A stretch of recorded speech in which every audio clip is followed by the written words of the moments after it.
পয়লা ফেব্রুয়ারি শুরু হবে মাসব্যাপী বাঙালির প্রাণের অমর একুশের বইমেলা।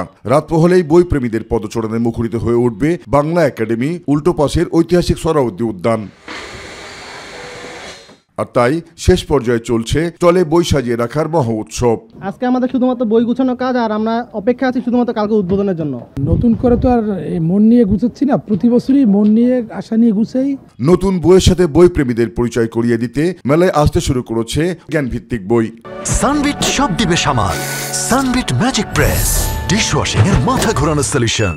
বই প্রেমী যারা বই পছন্দ করে, বই সংগ্রহ করতে চায়, তারা অবশ্যই বই মেলায় আসবে।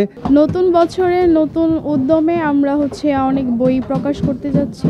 মেলায় অংশ নিয়ে অনেকেই বলছেন এবারকার মেলা এক অন্যরকম প্রাণবন্ত হবে, কারণ মেলার সাথে যুক্ত হয়েছে নতুন বাংলাদেশ বিনির্মাণ। পরিবেশ অনেক সুন্দর, পরিবেশের কুলে, তাই এবারের বই মেলাটা ভালো আর প্রত্যাশা করতেছি আমরা।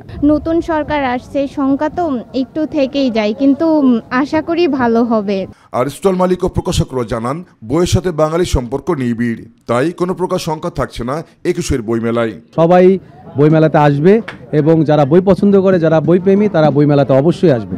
এদিন মেলার সার্বিক পরিস্থিতি পরিদর্শন করে কোনো বাধা বিপত্তি বাঙালির প্রাণের বই মেলায় প্রভাব ফেলতে পারবে না বলে মন্তব্য করেছেন শেখ মোহাম্মদ সাজ্জাদ আলী। ঢাকা মেট্রোপলিটন পুলিশের বাইরেও র্যাব, সিটি এবং অন্যান্য আইন শৃঙ্খলা বাহিনীর সদস্যরা, গোয়েন্দা বাহিনীর লোকেরা সার্বক্ষণিকভাবে তথ্য সংগ্রহ এবং নিরাপত্তা ব্যবস্থায় আমাদেরকে সাহায্য সহযোগিতা করবে। মেলা ঘিরে কয়েক স্তরের নিরাপত্তার ব্যবস্থা রাখা হয়েছে জানিয়ে অতীতের লেখক ও প্রকাশকের হামলার ঘটনায় কারাবন্দী হয়ে বের হওয়াদেরকে নজরদারিতে রাখা হয়েছে বলে জানান শেখ মোহাম্মদ সাজ্জাদ আলী।